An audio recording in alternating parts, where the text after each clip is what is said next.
Okay, so let's unpack this. We are doing a deep dive into what is, I mean, it has to be one of the most intriguing career shifts in combat sports right now. We're talking about the Olympic wrestling gold medalist Gable Steveson. Yeah.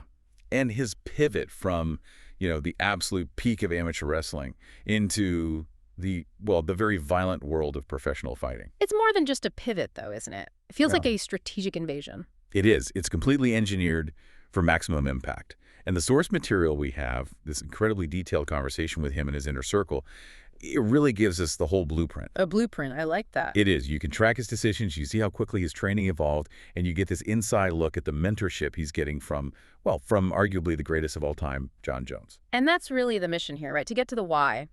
Why an athlete who had these huge, lucrative detours in the NFL and WWE, why he ultimately chose MMA. Exactly. Yeah. And the how. How he's so deliberately building this career path. It's not just about competing. It's about total domination of the UFC heavyweight division.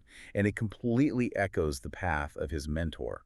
This whole thing shows you that being elite, it's not just about being a gifted athlete. It's about strategy, perfect timing, and being, completely coachable. And adopting that championship mindset from day one. Yeah. This whole approach is it's a masterclass in strategy. Let's start with the name.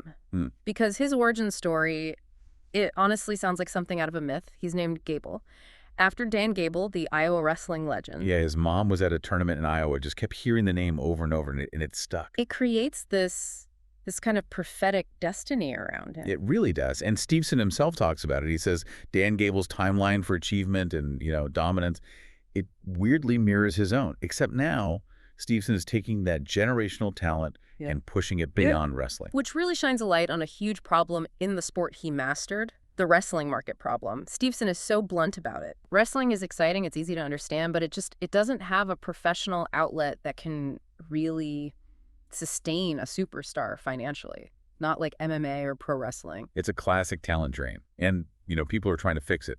We see things like American Freestyle, RAF, trying to build a platform, create revenue streams to keep these amazing athletes in the sport. But they're still building. They are. So that's what leads to this drain.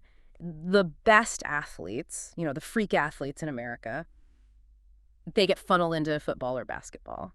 That's where the money is. Which is why we don't often see these once-in-a-generation athletes show up in MMA until much later in their careers, if they show up at all. And that's what makes Steveson's own professional detour so interesting. He didn't just rush into MMA. No, because the big money, at first, it was somewhere else. And the details of those detours are they're wild. He tried out for the Buffalo Bills, the Ravens, the Colts, and you have to remind yourself, he had never played football in his life. He was 24 years old. The confidence is it's staggering. It really tells you everything about the mindset of an elite wrestler. He admitted he was totally raw. At the Bills tryout, he was just running on pure effort. He said he's just sprinting his butt off because he had zero technique. And the mental side was just impossible. He goes from this beautiful simplicity of wrestling, which is me or you, one-on-one, to having to learn an entire NFL playbook. It was just a different world. It completely clashes with that single-minded focus that wrestling requires. So then there was the WWE stint. Right, which was also brief. He stepped away because, and this is him saying it, he wasn't giving 100% to the business. Pro wrestling is theater, it's performance, and he just had this competitive itch he needed to scratch. That drive was the thing that finally pushed him into MMA. It had to be real. So once he makes that choice, you can see his whole confidence is built on this one idea.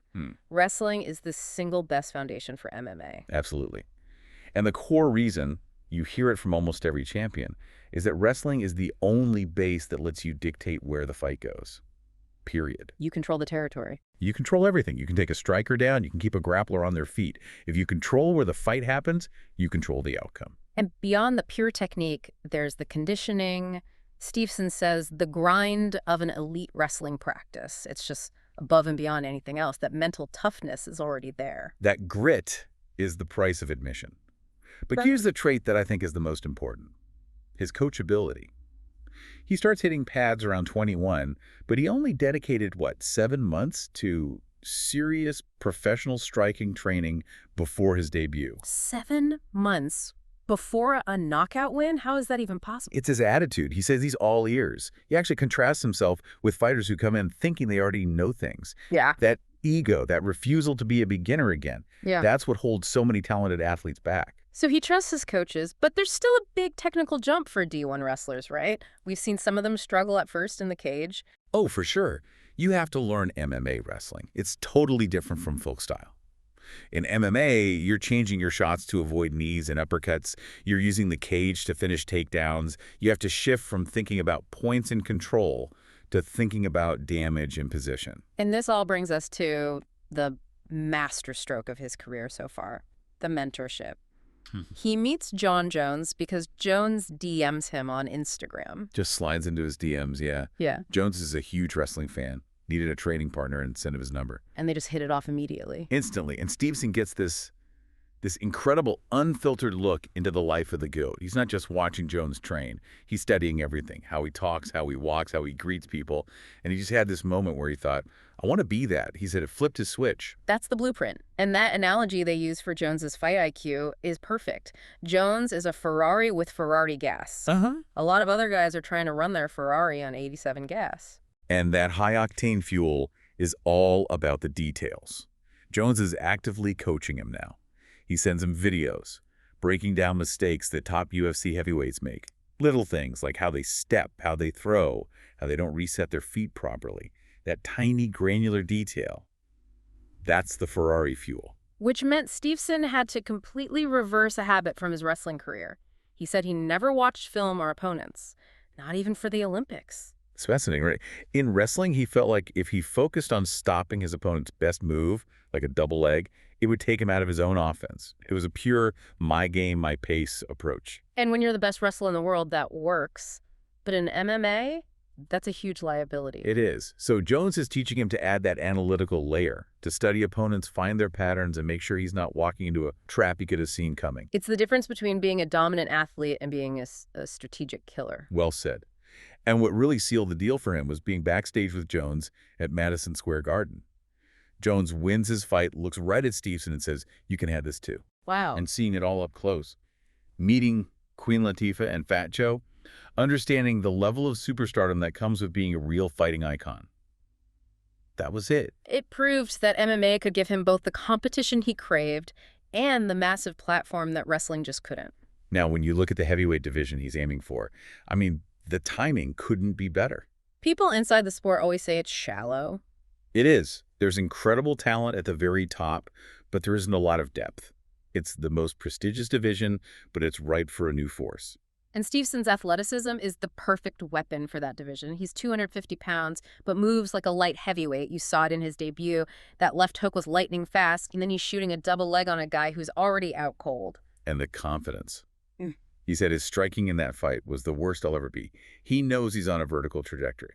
So let's talk about the training that's fueling that trajectory. It's very specific, and it's why he's so fast for his size. Yeah, he trains every day but Sunday. But the key is how he integrates everything.